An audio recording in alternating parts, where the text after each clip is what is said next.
अस्सलाम वालेकुम व्यूअर्स, मैं हूं डॉक्टर वैस और आज मैं हाजिर हूं आपकी खिदमत में एक नई अवेयरनेस वीडियो लेके। आज हम बात करने वाले हैं गाइस मेल इनफर्टिलिटी के बारे में यानी मर्दाना बांझपन के बारे में। तो व्यूअर्स, मर्दाना कमज़ोरी, बांझपन, बहुत सारे लोग इस टॉपिक को डिस्कस नहीं कर पाते, जिसकी वजह से वो डिप्रेशन का शिकार रहते हैं। मर्दाना बांझपन की बहुत सी वजूहात हैं, जिनमें दिमाग से आने वाले हार्मोन से लेके टेस्टिकल्स की मैन फंक्शनिंग तक शामिल है। मर्दाना बांझपन की वजह तलाश करना आसान नहीं है। ऐसा नहीं है कि आप एक मल्टीविटामिन दे दें और आपका मसला हल हो जाए। आपको पहले सही वजह तलाश करनी है कि इनकी बहुत सारी वजूहात है, उसमें से आपने सही वजह तलाश करनी होती है। उसके बाद आपने उसका प्रॉपर टेस्ट होते हैं, कुछ ट्रीटमेंट्स होती हैं और 3 से 6 माह का टाइम पीरियड होता है जिसको में वो बंदा नॉर्मल होता है। वैसे तो मर्दाना बांझपन की बहुत सी वजूहात हैं, लेकिन सेडेंटरी लाइफस्टाइल इसकी एक लीडिंग कॉज है। मतलब कि सेडेंटरी लाइफस्टाइल से क्या मुराद है कि आप एक जगह बहुत सारा बैठे रहना, सुस्ती और आलसी दिखाना, इसको हम सेडेंटरी लाइफस्टाइल बोलते हैं। स्पर्म प्रोडक्शन या नुत्फा जिसको हम कहते हैं, उसकी प्रोडक्शन के लिए हमें 34 डिग्री सेल्सियस का टेम्परेचर दरकार होता है। यही वजह है कि जो मेल रिप्रोडक्टिव सिस्टम है, जो आपके टेस्टिकल्स हैं, वो आपके जिस्म से बाहर मौजूद है, क्योंकि आपकी बॉडी का टेम्परेचर क्या है, 37 डिग्री सेंटीग्रेड। तो अगर आपका टेम्परेचर ज़्यादा हो जाता है तो स्पर्म या तो इमेच्योर डिस्ट्रॉय हो जाएंगे, या तो बन ही नहीं पाएंगे, या अगर बन गए तो बनने के बाद डिस्ट्रॉय हो जाएंगे।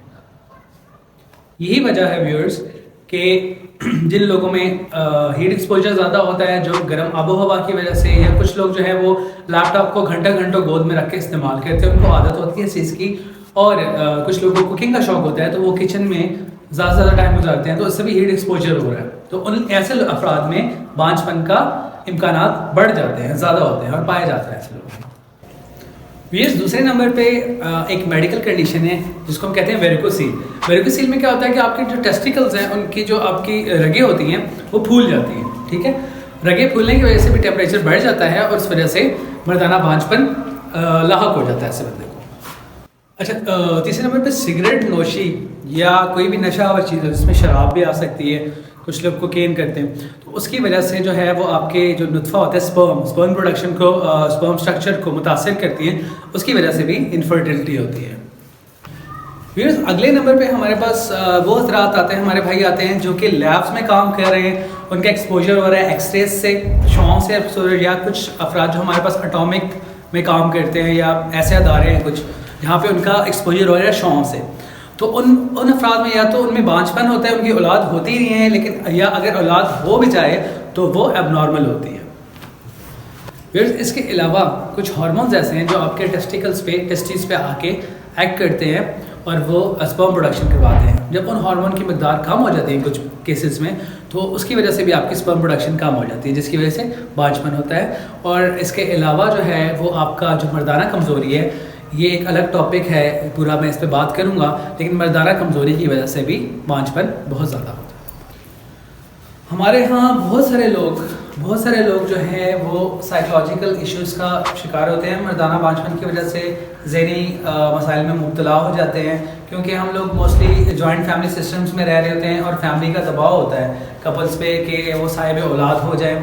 और ख़ास तौर पे मर्दों के लिए तो ये गैरत समझी जाती है, पाकिस्तान में उनकी गैरत को चोट पहुंचाई जाती है कि वो अगर साहिब औलाद ना हो। तो व्यूअर्स, हम इनफर्टिलिटी तब लेबल करते हैं जब 1 साल कपल को 1 साल हो जाए साथ रहते हुए, 1 साल या 1 साल से ज़्यादा हो जाए कुछ, और तब वो साहिब औलाद ना हो, तब हम इनफर्टाइल कहते हैं। इससे पहले हम कपल को इनफर्टाइल लेबल नहीं करते। वो अगर 1 साल से ज़्यादा हो गए तो इनफर्टाइल हो गए, उससे पहले आपने टेस्ट नहीं करवाना। और अगर इससे पहले अगर आप इनकेस आपने कुछ जगह पर रिक्वायरमेंट्स होती हैं, जैसे हमारी इंश्योरेंस कंपनीज में हम सीमन टेस्ट लेते हैं, वो सीमन एनालिसिस करवाते हैं, और अगर इननॉर्मेलिटी आ गई है तब आपने उसको दुरुस्त करना है, वरना 1 साल से पहले आपने इस तरफ नहीं जाना, क्योंकि 1 साल या कुछ 1 साल से कुछ ऊपर भी हो जाए तो हम उससे पहले बांझपन कंसिडर नहीं करते।